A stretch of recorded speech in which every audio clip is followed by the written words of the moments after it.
নমস্কার বন্ধুরা, লক্ষ্মী কুটিরের রান্নাঘরের পক্ষ থেকে সবাইকে অনেক অনেক স্বাগত। এই যে ডাটা চচ্চড়ি করবো পোস্ত দিয়ে। সজনের ডাঁটা, এই সজনে ডাঁটার চচ্চড়ি পোস্ত বাটা দিয়ে, পোস্ত কাঁচা লঙ্কা বাটা দিয়ে এটা বাটা হচ্ছে। এটা একটা চচ্চড়ি হবে।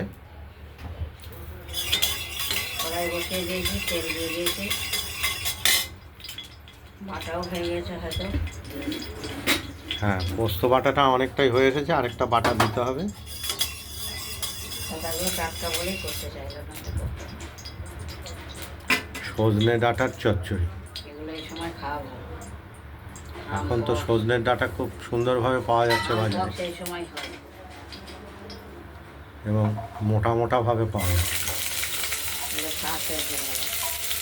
খুব ভালো শ্বাসযুক্ত সজনে ডাঁটা।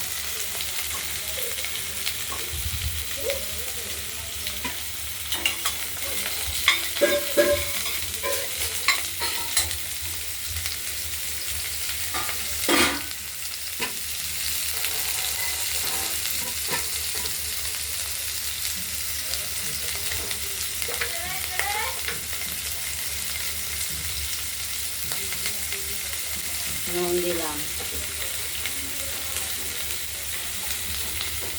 হলুদ অল্প দেবো সামান্য, হলুদ অল্প দেবো,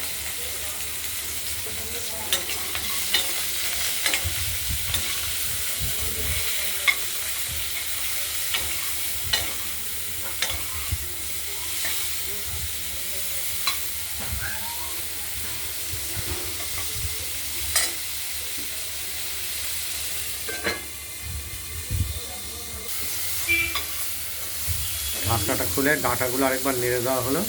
এবার জল দিয়ে দেবো। এবার একটু জল দিয়ে সেদ্ধ করে নেবো।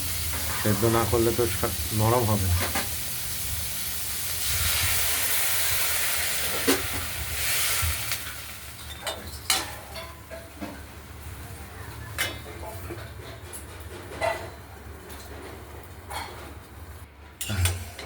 কড়াইটা ঢাকনা খুলে আমি নেড়ে চেড়ে দিলাম, আবার ঢেকে দেবো। নরম হয়নি এখনো।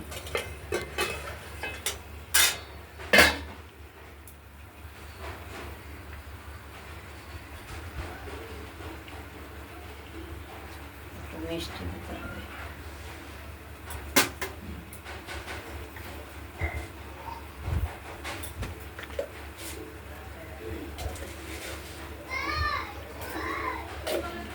একটু চিনি দিয়ে দিলাম।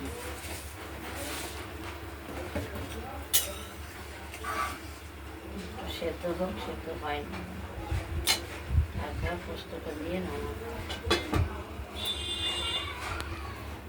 পোস্তটা বাটা হচ্ছে। ঢাকনাটা খুলে ফেললাম। আমরা পোস্তটা বেটে নিয়েছি, বেটে তুলে নিয়েছি, তোলা হয়ে গেছে। এবার দিয়ে আর এই ডাঁটাটাও সেদ্ধ হয়ে গেছে। আমরা পোস্ত বাটাটা দিয়ে দিলাম।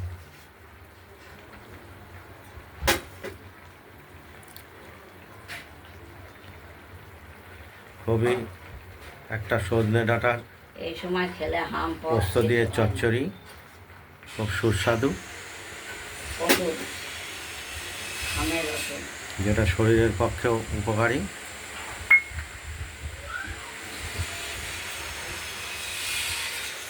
সবই উপকারী, অপকার কোনোটা নেই, নরম হয়েছে। নুনটা দেখে নিন।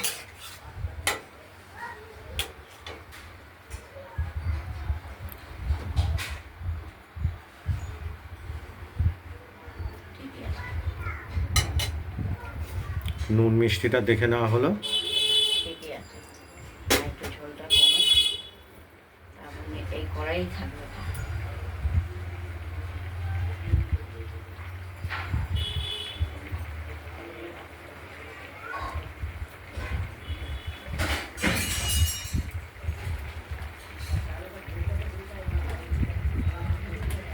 কাঁচা তেল দিয়ে দেবে, টেস্ট।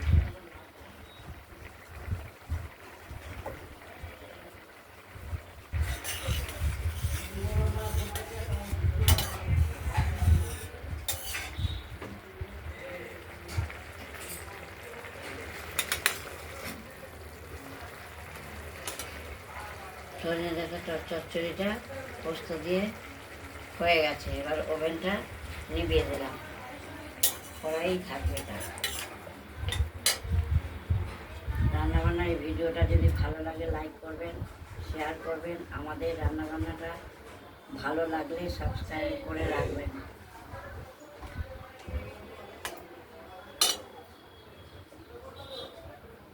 ভালো থাকবেন, সুস্থ থাকবেন, সাবধানে থাকবেন। টাটা।